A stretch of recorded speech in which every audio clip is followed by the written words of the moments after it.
When we think of climate, जब हम climate के बारे में सोचते हैं, the first thing that comes to our mind is temperature. तो सबसे पहले हमारे दिमाग में क्या आता है? तापमान। इज़ द प्लेस हॉट और कोल्ड, कुछ प्लेस गर्म होते हैं, कुछ प्लेस ठंडे होते हैं। वाई डू टेम्परेचर वैरी, कहता है कि तापमान एक समान क्यों नहीं होते हैं। It can be best understood once we know how we receive heat from the sun. तापमान में परिवर्तन तभी होता है जब सूर्य का प्रकाश हमारे पास किस टाइप का पहुंचते हैं। तो मौसम का परिवर्तन सूर्य के प्रकाश से होता है। It is cool in morning, सुबह में तापमान ठंडा होता है क्योंकि सूर्य का प्रकाश सुबह में ये आपका स्लैंटिंग होता है, यानी कि तिरछा पड़ता है, इसलिए उसका तापमान थोड़ा कम होता है। दोपहर में उसका तापमान वर्टिकल होता है सनलाइट, इससे उसका तापमान बढ़ जाता है।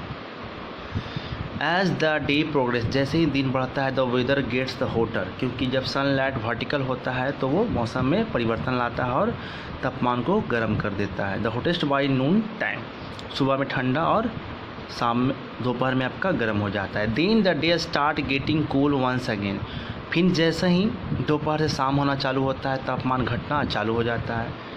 नाइट्स आर कूल, रात ठंडा हो जाता है। In the morning the sun rays are the slanting, सुबह में स्लैंटिंग होता है, यानी कि ये तिरछा पड़ता है, इसलिए तापमान थोड़ा ठंडा होता है और वो चारों तरफ फैल जाता है।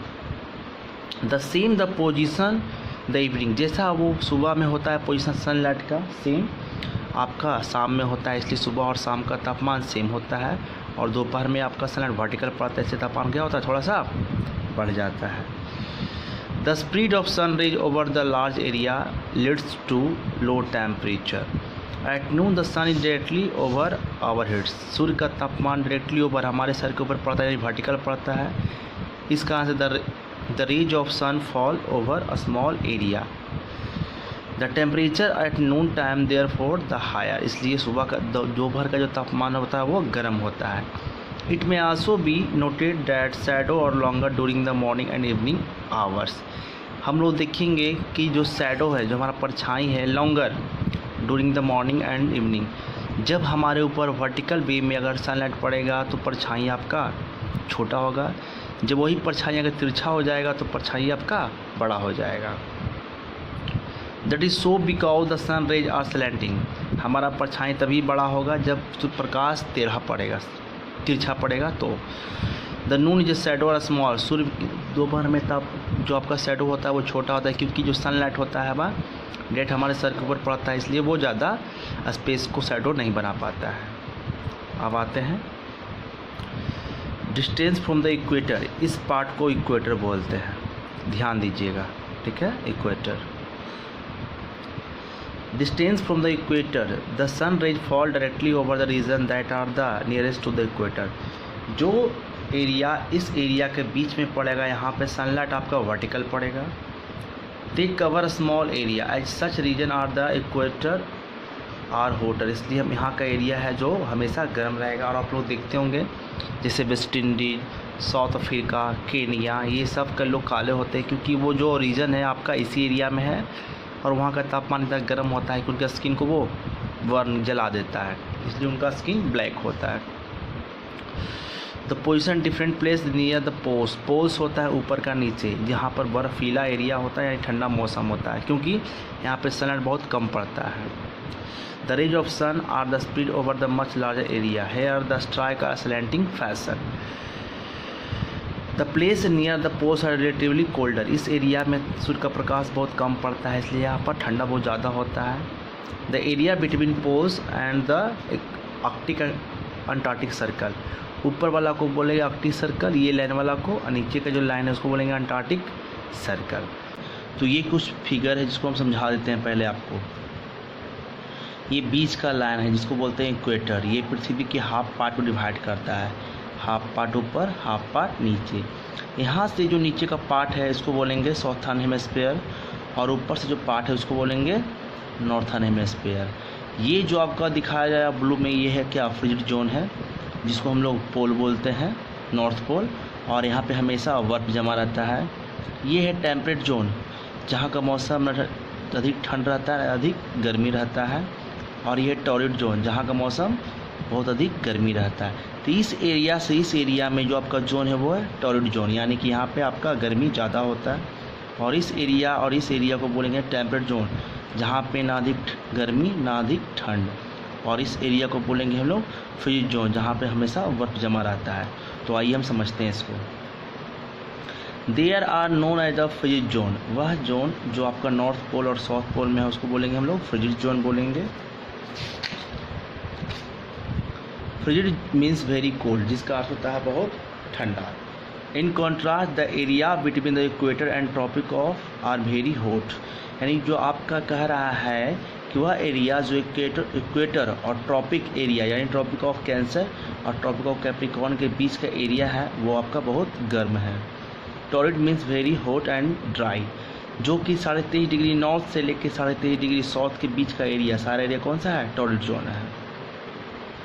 It is the known as torrid zone. Torrid means very hot and dry. Between the torrid and frigid zone, ये दोनों के बीच में जो आपका एरिया है इसको बोलेंगे टेम्परेट जोन, जिसका ना तो वो neither hot and neither cold होता है, ना अधिक ठंडा ना अधिक गर्मी होता है। अब आते हैं, so we now have the rule whether the region has a hot. हम लोग देखेंगे कि जो आपका वेदर में कैसे गर्मी कैसे ठंडा और depend on the distance from the equator. जैसे इक्वेटर पे जो आपका सनलाइट पड़ता है वर्टिकल पड़ता है, ठीक है, तो सनलाइट के द्वारा ही मौसम में परिवर्तन होता है, आप लोगों को पता है। तो जैसे जैसे लाइट आपका स्लैंटिंग होते रहेगा मौसम में परिवर्तन आता रहेगा और वो आपका कोल्ड क्लाइमेट हो जाएगा। अल्टीट्यूड ऑफ प्लेस, अल्टीट्यूड का अर्थ होता है वह एरिया जो समुद्र तल से ऊपर हो, उसको बोलेंगे अल्टीट्यूड ऑफ प्लेस बोलेंगे। जैसे आपका है Bengaluru is cooler than Chennai, Bengaluru क्या है? ठंडा है चेन्नई से। The two place are nearly कहता है इक्वाडिस्टेंट फ्रॉम द इक्वेटर, दोनों का जो ऊंचाई है एकदम सेम है इक्वेटर से, फिर भी इन क्लाइमेट क्या डिफरेंस है? इसलिए क्योंकि बेंगलुरु जो है समुद्र तल से ज़्यादा ऊंचा है और चेन्नई थोड़ा उसका नीचे है, इस कारण से दोनों का तापमान में अंतर है। The air above the surface of earth work like the layer of blanket, जो हवा सरफेस के ऊपर बहता है वो एक ब्लैंकेट की तरह काम करता है, जिसको हम बोलते हैं atmosphere. The more the layer are the hotter and it would be the particular place, जैसे ही हवा गर्म होता है तो वो ऊपर की ओर उठता है, आप लोगों को पता है। If the place is situated the higher altitude, अगर कोई प्लेस ऊंचाई पर स्थित रहेगा तो वहाँ पे जो हवा है कम गर्म होगा, जिस कारण से वहाँ का तापमान जो है कम रहेगा। अब आते हैं नीचे पे, it is very cold at the high mountain peaks, जहाँ पे पहाड़ी इलाका ज़्यादा है वहाँ का भी तापमान आपका थोड़ा ठंडा होता है। जैसे में हम लोग जाते हैं हिमालय पर्वत की ओर। The river of ice glacier slowly move down the mountain slope, जब पहाड़ के ऊपर बर्फ़ जमा रहता है जिसको बोलते हैं ग्लेशियर, तो उसको पिघलने से हमेशा नदी का निर्माण होता है।